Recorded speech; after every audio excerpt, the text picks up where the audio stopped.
Você já parou para pensar que a chuva que cai aí na sua casa, independente do lugar que você mora, foi água que evaporou no oceano em algum lugar do planeta?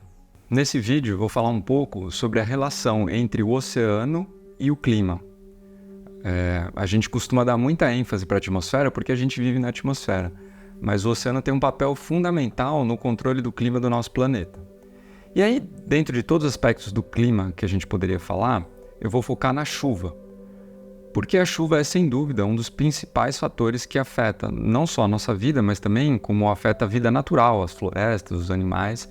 Então é, sem dúvida, um parâmetro muito importante que a gente tem que considerar. Não que os outros não sejam, né? Mas eu vou focar hoje, esse vídeo, na chuva. E aí, aqui no Brasil, a gente tem 90% da agricultura dependente da chuva, ou seja, não tem irrigação artificial. Isso impacta diretamente a produção dos nossos alimentos. Além disso, a geração elétrica no Brasil depende mais de 60% de hidroelétricas, ou seja, aquelas usinas que são instaladas nos rios. E a gente vê, por exemplo, esse ano mesmo, estou gravando aqui esse vídeo em outubro, tem estações hidrelétricas no Rio Madeira, que são uma das maiores do país, elas tiveram que parar de operar pela falta de água. A gente está num momento de seca no leste da Amazônia, e isso já está impedindo essas usinas de funcionarem. Então, conhecer esses padrões de funcionamento é fundamental para a gente manter a sociedade como a gente conhece, né? Mas aí eu falei que ia falar sobre a relação do oceano com a chuva. E qual que é essa relação? Bom, se só você parar para pensar que lembra lá do que você aprendeu na escola, do ciclo hidrológico, a água evapora, forma nuvem, essa nuvem caminha e vai chover em outro lugar. A maior parte dessa água que evapora no oceano, que é uma grande superfície de água. Tem uma contribuição aí de lagos, mas são pequenos, né? De rios, é uma fonte pequena de água. Então a maior parte da água vem do oceano, da evaporação do oceano. E como que isso funciona? Então, nessa figura, a gente tem simplificado a ideia de como que funciona essa circulação da chuva. Você tem de um lado, aí na sua esquerda, o continente, que ele esquenta mais rápido que o oceano. E aí o que acontece? O ar quente sobe, pensa num balão, né? O ar quente sobe. E a natureza não gosta de espaço vazio. Então esse espaço que ficou vazio onde o ar quente subiu é preenchido com um vento que vem do oceano. E esse vento que vem do oceano vem trazendo umidade, essa água que evaporou do oceano. E aí essas nuvens chegam no continente e causam as chuvas. E esse ciclo se fecha, então esse ar quente que subiu ele vai descer seco lá no oceano. Isso seria, por exemplo, uma situação de verão aqui no Brasil. E o que acontece no inverno? O oposto. O oceano demora mais para esfriar, ele demora mais para esquentar, mas ele também demora mais para esfriar. E aí, esse ar mais quente vai estar no oceano e não no continente. O continente vai estar mais frio que o oceano. Então, o ar quente do oceano vai subir e vai vir um vento do continente para o oceano, trazendo um ar seco, empurrando a umidade para fora do continente. E aí você tem um inverno seco. Esse modelo de clima, de verão chuvoso, inverno seco, é o que é chamado de clima de monção. A gente está muito acostumado a ouvir monção asiática, monção africana, mas já tem pelo menos umas 2 décadas que se aceita que existe um clima de monções na América do Sul. Então, é o sistema de monções da América do Sul. Então, nessa figura que vocês estão vendo, é uma representação desse modelo de clima de monções. O que a gente tem na esquerda? A precipitação, a chuva no verão, dezembro, janeiro, fevereiro. Então, você vê em tons de cinza, quanto mais escuro, maior a quantidade de chuva. E na direita, a gente tem as chuvas no inverno. E olha a diferença, né? Durante o verão chove quase todo o Brasil inteiro.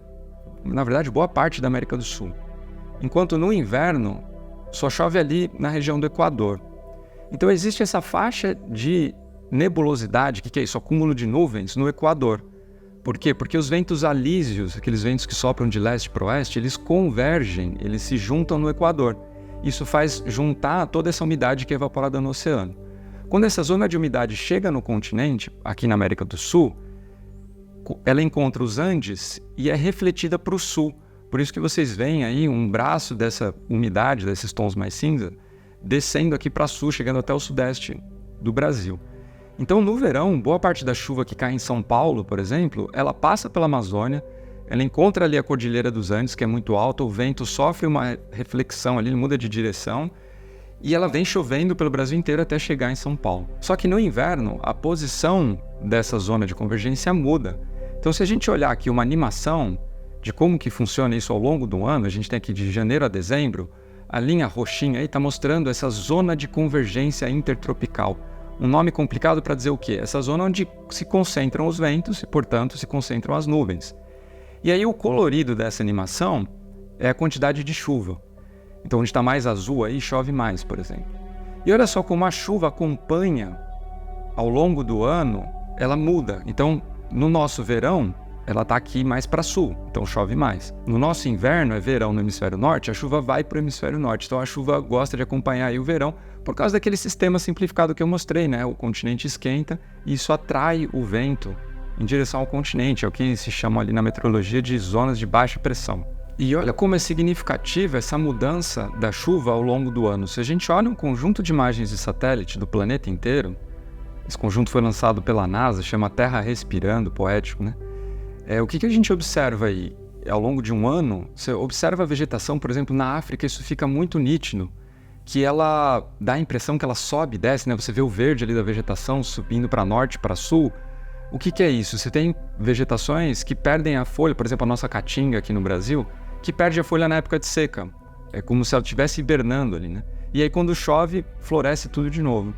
Então olha só o movimento inteiro na Terra que acontece em função desse movimento, dessa zona de convergência, desse lugar onde as nuvens se concentram. Por que isso acontece? Por que essa zona não é fixa? Por que ela fica se mexendo?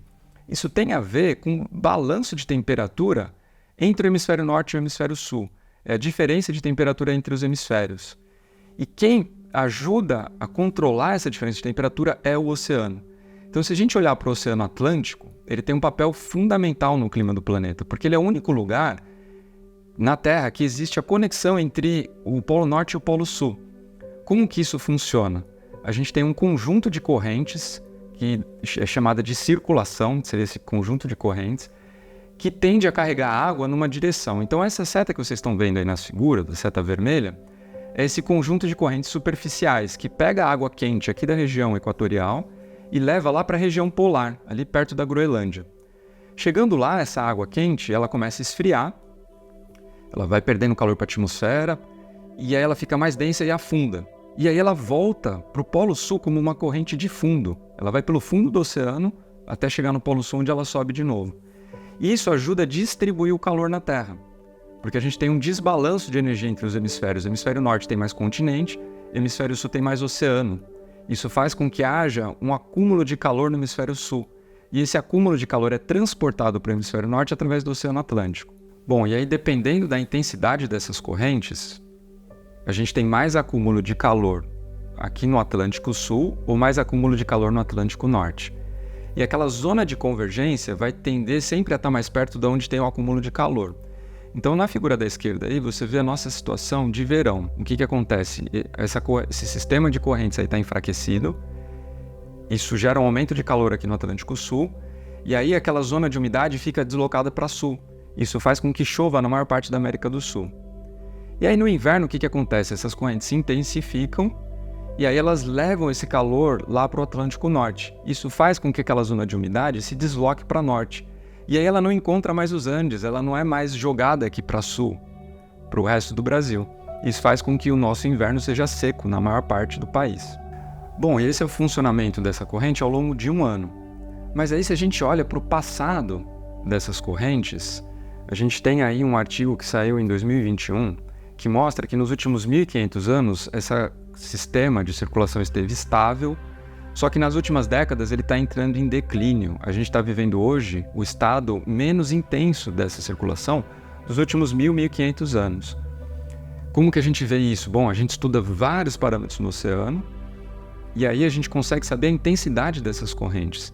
E quando a gente olha para a intensidade dessas correntes, vocês estão vendo aí uma figura no eixo X, desde o ano 500, ano de calendário, né? A gente tem aí de 500 até 1500, uma corrente bem estável. E a hora que vai chegando ali no final do gráfico, que seria aí a partir de 1850, mais ou menos, 1900, ela começa a declinar rapidamente. Está diminuindo a intensidade dessa corrente. Se a gente compara essa informação com os dados de temperatura da superfície da Terra, que é a figura da esquerda que vocês estão vendo aí, a gente vê que existe uma correlação muito boa entre o declínio da corrente e o aumento da temperatura média da superfície do nosso planeta. E por que isso, né? Qual que é a relação entre essas duas coisas? Bom, lembra que eu falei lá do sistema de correntes que chega perto da Groenlândia, ele esfria e afunda? Para ele afundar, a água tem que ficar mais densa. E o que acontece quando aumenta a temperatura da Terra? Aumenta o degelo, é o que a gente tem visto aí nas últimas décadas na Groenlândia. E quando aumenta o degelo, acontece o quê? Aumenta a quantidade de água doce que cai no oceano ali, naquela região. E a água doce é menos densa que a água salgada. E quando essas águas se misturam, isso acaba dificultando da corrente afundar ali. E se ela não consegue afundar, ela para o resto da corrente. Imagina como se fosse a escada rolante de um shopping, uma esteira, não dá para parar só um pedaço. Se diminui a intensidade do afundamento da água ali no Polo Norte, a corrente inteira desacelera. E é isso que a gente está vendo hoje. Essa é uma das importâncias da gente estudar o clima no passado, para a gente saber como esses padrões estão funcionando e a gente conseguir diferenciar o que de fato é influência do ser humano e o que é natural. E como que a gente faz esses estudos? Através de testemunhos marinhos. O que é isso? São tubos que a gente crava no fundo do oceano para retirar o material que está armazenado ali. E esse material ele é interessante porque ele vai sendo acumulado devagarzinho ao longo de milênios. E ele vai guardando a história da Terra. Então a gente consegue olhar esse material e saber como era, por exemplo, a temperatura da superfície do mar no passado, a intensidade de uma corrente, como que era a chuva. A gente tem um vídeo aqui no canal que você pode assistir só sobre esse tema, sobre os testemunhos marinhos. Então aqui eu vou falar bem rapidamente, mas, por exemplo, com base nesses testemunhos, nesse material do fundo do oceano, que a gente consegue saber como que era a temperatura da Terra nos últimos 22 mil anos. Então essa figura que vocês estão vendo, ela mostra a história da temperatura da Terra. Então no eixo Y tem a variação da temperatura em relação à média, está em graus Celsius. Então, se está negativo, é abaixo da média desse período. Se está em positivo, é acima da média. E no eixo X, de 22 mil anos até o presente na direita. E aí a gente vê aí que a gente saiu de uma época que é chamada aí de Era Glacial, uma idade do gelo, e chegou num ótimo climático, que é quando as grandes civilizações surgem aí no planeta. Mas nesse vídeo aqui eu quero falar especificamente dessa parte final do gráfico, que tem curvas coloridas, aí laranja, vermelho, que são as projeções para 2100. Então a gente vê aí, né, uma diferença de temperatura de 6 graus saindo da era do gelo para o ótimo climático e um possível aumento de até 6 graus até 2100. Aí você poderia falar, bom, então a variação de temperatura é natural? Existe variação de temperatura natural, mas olha a escala de tempo, levou 10 mil anos para mudar 6 graus. A gente está falando de uma mudança de temperatura de 6 graus em 200 anos. Então olha como é diferente, né, a escala de tempo. E a gente conhecer o passado ajuda a gente a afirmar com muita certeza que esse aquecimento que a gente registra hoje não é natural. É importante lembrar que o oceano absorve 25% do carbono que é emitido para a atmosfera, desse carbono que faz a Terra esquentar.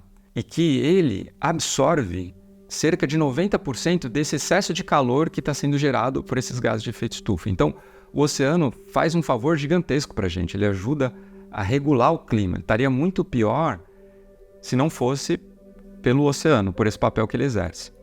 E só para dar mais um exemplo, essa seca que a gente já vive hoje aqui, em outubro de 2023, ela está relacionada com o superaquecimento do Atlântico Norte. Então a gente tem, lembra daquela comparação do ano? No inverno, o Atlântico Norte fica mais quente, isso puxa aquela zona de umidade mais para norte. Quando essa zona de umidade vai mais para norte, essa porção da Amazônia que hoje está seca recebe menos chuvas. E é isso que está acontecendo. E além disso, se agrava que a gente está num ano de um El Niño muito forte. E ainda a tendência é que piore, o El Niño vai começar a fazer mais efeito a partir de agora. Então esses dois efeitos somados, e são dois efeitos de fenômenos, né, que são relacionados com a temperatura da superfície do oceano. E aí quando a gente pensa nessas projeções para o futuro, esse ano saiu um artigo colocando uma projeção para o colapso desse sistema de correntes. O que seria o colapso? Seria essa corrente parar. E aí, dentro do que a gente já está observando, com aqueles dados que mostram que ela já está desacelerando, rodando esses dados em supercomputadores, né, modelos computacionais, esses autores chegaram à conclusão que pode ser que a gente presencie o colapso dessa circulação até meados desse século, até 2050, 2060. E isso muda drasticamente o padrão de chuva no mundo inteiro. Isso vai impactar de forma muito grande a nossa vida. Se você quiser que eu grave um vídeo explicando esses artigos que eu mencionei, é só botar aqui nos comentários que eu vou gravar um vídeo explicando com detalhes como que eles chegaram nessas conclusões, que agora não dá tempo nesse vídeo aqui, mas se vocês quiserem eu gravo um vídeo sobre isso. E essas projeções para o futuro, que a gente costuma ver, que são vinculadas na mídia, elas são feitas por um painel intergovernamental. O que é isso? São representantes de praticamente todos os países do mundo, cientistas, políticos, que se reúnem a cada 5 ou 6 anos para elaborar um relatório com essas projeções. E esse relatório é baseado em toda a ciência que foi produzida nos intervalos entre relatórios. Então, ano passado saiu o 6º relatório. Ele pegou os dados que foram publicados desde o 5º relatório. Então, foram 5 anos de dado que são compilados, ou seja, esse painel ele não produz dado, ele pega tudo que existe na literatura, eles leem e fazem uma síntese de tudo que a gente conhece de melhor até aquele momento. Então, esse painel intergovernamental ele é vinculado à ONU e tem representantes do mundo inteiro. E no último relatório, eles lançaram aí as projeções mais recentes até 2100. E aí, para já explicar uma confusão comum, por que existem várias informações para 2100? Porque não é uma previsão, a gente faz previsão do tempo. Vai chover amanhã? A gente está tentando saber se vai chover amanhã ou não. Mas a projeção, ela é para a gente entender possibilidades futuras. Como assim? Porque depende das nossas escolhas hoje. Depende da gente mudar ou não a nossa forma de liberar gases de efeito estufa. Então, se a gente reduzir a emissão de gases de efeito estufa, a gente tem um cenário. Se a gente aumentar, a gente tem outro. Se a gente continuar como está, é outro cenário. Então, essas linhas que vocês estão vendo aí no gráfico, elas consideram diferentes cenários de medidas que são tomadas numa sociedade global, em que o mundo inteiro entra num acordo e toma uma decisão. A gente tem bons exemplos em que isso funcionou. Por exemplo, para quem nasceu aí década de 80, ouvia muito falar em buraco na camada de ozônio, que é uma coisa que a gente não nos fala mais. E esse buraco na camada de ozônio era causado por gases clorofluorcarbono, o famoso CFC. E se conseguiu, mundialmente, parar de usar esse gás e resolver esse problema. Então a gente tem um caso aí de sucesso nesse tipo de problema. Bom, e aí nesses diferentes cenários, a gente tem diferentes possibilidades. Quando a gente olha, por exemplo, para o aumento de temperatura para cada um desses cenários, a gente tem essas barrinhas aí. Vamos focar só na barrinha da esquerda, cada uma é de um cenário diferente. Então a gente tem desde um aumento de 1,5 graus na temperatura média do planeta, até um aumento de quase 5 graus, 4,5 graus. E como que isso impacta? É meio abstrato, né? A gente fala assim, temperatura média, é tão relevante assim, 1 grau, 1,5 graus? Se a gente olha para as temperaturas nas regiões, a gente tem aí mapas de 1,5 graus até os 4 graus de aumento na temperatura. Primeira coisa que chama atenção, a gente vê que o aumento de temperatura não é homogêneo na Terra. Em alguns lugares, proporcionalmente, aumenta mais em relação à média.